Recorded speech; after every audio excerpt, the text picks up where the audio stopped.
Hey guys, welcome to Pellets and Pits. Today we just made a smoky, cheesy, bacony macaroni and cheese all on our new Traeger Ironwood XL. If you guys want to see how we just made this fantastic looking macaroni and cheese, watch this. All right, up first, I just want to show you really quickly during this process of Pellets and Pits. This is kind of similar to what we'll be doing, talking about pellets all the time. We have some DMV pellets, and I'm gonna fill up a smoke tube, so I don't need a bunch. I'm just gonna show you. Way more than what I need. Since we use wood chips in our Lone Star, I'm going to add some oak wood chips to our pellet tube. I'm just eyeballing it. There's no ratio or anything like that. And then we're just gonna fill up the smoke tube.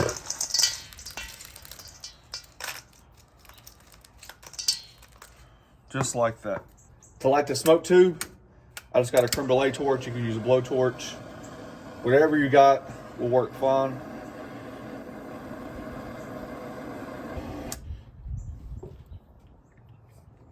All right, I mentioned before, it is extremely cold outside. Probably completely unnecessary, but you just never know. If it was warmer, I think this would help. You basically just put an ice bath, put a rack over top of it, and it keeps your cheese cooler. Today we have gruyere, extra sharp and extra sharp. I thought one of them was a mild, but we'll just go with both.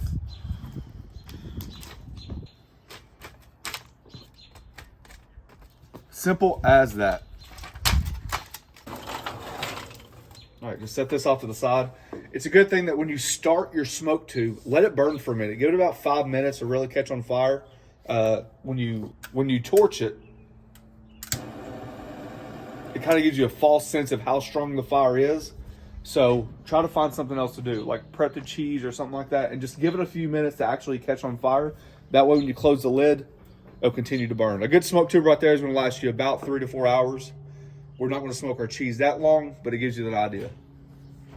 Yeah, she's been smoking pretty good. She's on about an hour. Just let you see the inside of it. Smoke tube's rolling really well. You see how much smoke builds up in there. So if you're skeptical about one of these, I'm telling you it's worth it. We'll have a link in the description below for these. They work really well. It doesn't matter what kind you get, but you can see that our cheese is smoking nicely. Have it about another hour. 2 hours later, you can see we're still rolling the smoke. That is a beautiful sight right there. For the beginners out there or people that are not familiar, just so you know, the actual unit is not on. Okay, this is called a cold smoke, which is obviously why you saw the ice. It's extremely cold today. If you're in hotter climates, the ice helps cool the chamber down so it's not as hot, so you're not melting the cheese. I just want to clarify that. The unit is not on. We're using the smoke tube as the smoke flavor. Now you can see the difference in the color. Now, some people will say that you can wrap this in plastic wrap or cryovac it and let it sit overnight to have more smoke. I agree with that 100%. The deal is I don't want it that smoky, right? There's a fine line. Now that your cheese is smoked, we have some grating to do, a little prep work before we combine all the ingredients. First things up, let's shred all of our cheeses. We have a bunch of ingredients ready to go, just mise en placed out. We have our seasoning, we have our flour, our cream cheese, butter, a little bit of the shredded cheese. We can go over that in a second. And some half and half and some milk. Remember, this recipe will be on pelletsandpits.com. Exact recipe, exact measurements, and how we do it. First up, we're going to make a roux. Whole stick of butter, in your pot it goes. As you can see, I'm just waiting a couple seconds for that water just to evaporate out of that butter. We have some flour.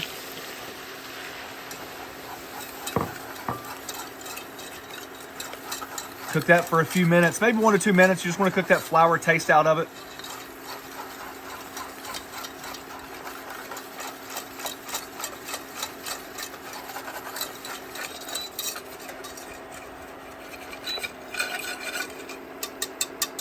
I like to move mine off the heat when I'm cooking.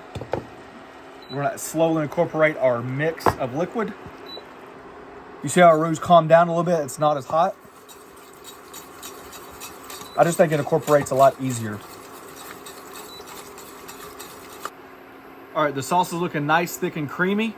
Remember, you want this a little loose, okay? So if whatever ratio I gave you, If you think it's a little too thick, I'd rather err on the side of runny than thick. Remember, this is going to cool down as it thickens, but you need to have like a very, very good base for your cheese. Your cheese will actually thicken it up. So don't think it's too thick. Well, I've got it moved off the heat. We're going to add 4 ounces of cream cheese, and we're going to dissolve this completely. Now that you have the consistency that you're looking for and all that cream cheese has been dissolved in there, now we're going to add our ingredients.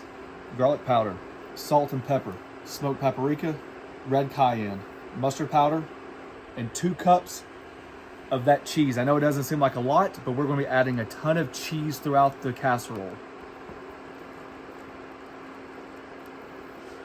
At this point, you do not want to overheat this. You do not want your cheese to separate or curdle. So taking off the heat, whether it be inside the stove or outside or on the griddle, wherever you've got this going on, if you need to take off the heat to cool it back down. That's the consistency that you're looking for right there. Whew.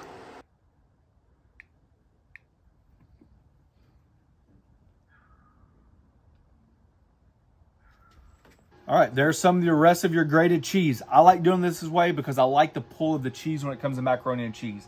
If you incorporate it all to your gravy roux cheese mix, I don't get the same consistency or feeling. So this is just some of the leftover separated grated cheese that we did earlier.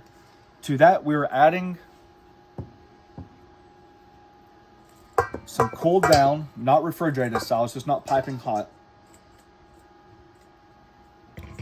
shells. I love the shells. You can do macaroni, you know, you can do any noodle you want to.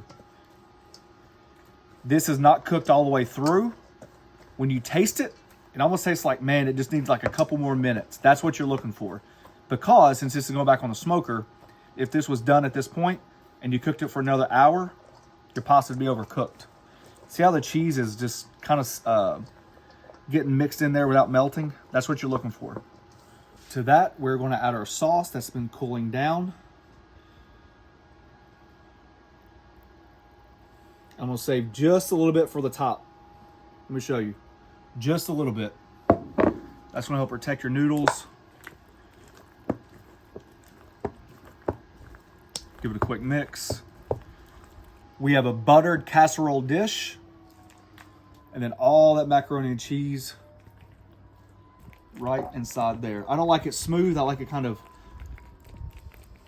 hilly and valley, kind of crunchy. It just picks up a little bit more smoke. Your panko on top is going to hear it a little bit more. Then we're just going to pour this right over top. Just kind of protects those noodles from getting too dark. More cheese, because I didn't think the first layer or inside of it had any cheese.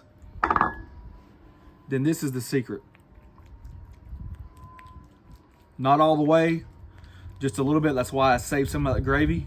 And right there, it's going to melt in that cheese sauce, give you a nice bubbly texture. And we're not done yet. Before we put it on the smoker, we have 6 to 7 strips of cold bacon. I am going to pulse them in my little blender. For the last and final step, 1 cup of panko, half stick of melted butter. We're going to mix that thoroughly. Try to get all that butter incorporated. You could do this like in a fine chop if you wanted to. I just think pulsing it like this actually incorporates a little bit more of it. And when you heat this cold bacon back up, the fat renders out of it and gets more coverage. We're not done. If you're gonna make smoked macaroni and cheese, you better go, I mean, we ain't cutting corners today. I mean, we're making it. We're making it. Then roughly a cup of thinly shredded Parmesan cheese. That looks good right there. And there's our mix. And now we're just going to top our smoked macaroni and cheese with that topping. Just trying to get an even layer. That Parmesan cheese with that nutty flavor is going to mirror well with that bacon as well. And there you go.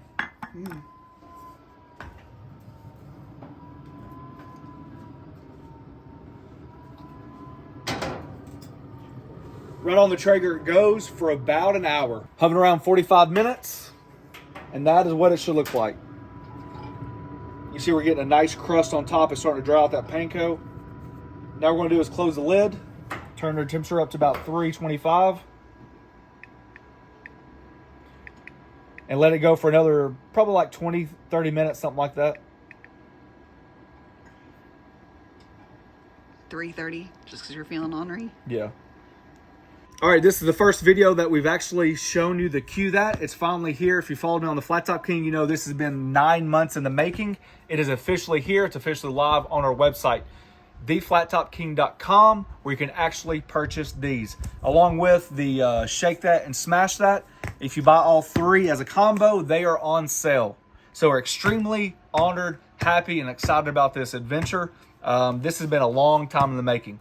Not only that, we only have a few of these remaining. They're burger presses, 100% American made, 100% steel. They're just made right down the road from me. We only had 100. We've sold out of a ton of them, or we've sold a ton of them already. So if you guys are interested, that will be on the website as well. I'm sure I didn't let this cool down enough. I don't think anybody's ever going to wait long enough. So here we go. I'm diving right in.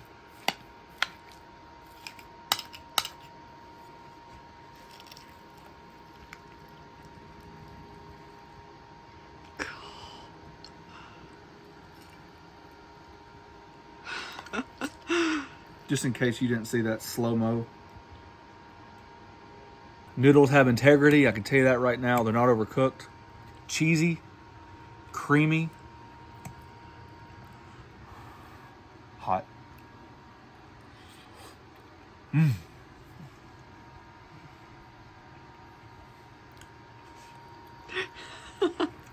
The topping on the top is fantastic. You guys can see that the Parmesan cheese actually melted through the panko and created like a little extra crispiness as well. I mean, just look at it.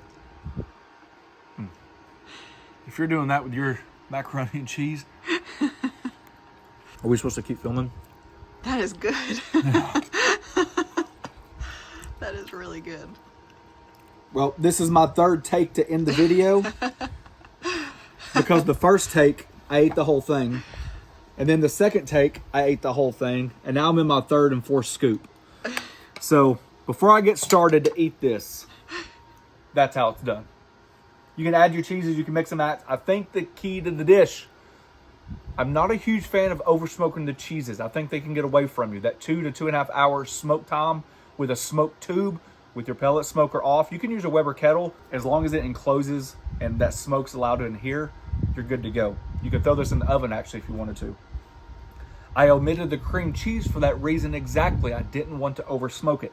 Adding the bacon like that where it's finely chopped and ground, the panko with the butter adds that topping that you need. And this has become an absolute staple in the household. It's still gooey. It's still cheesy. It's still runny. And I'm still eating it. Thanks for watching. Don't forget to press that subscribe button, pound the notification button, share it with your friends.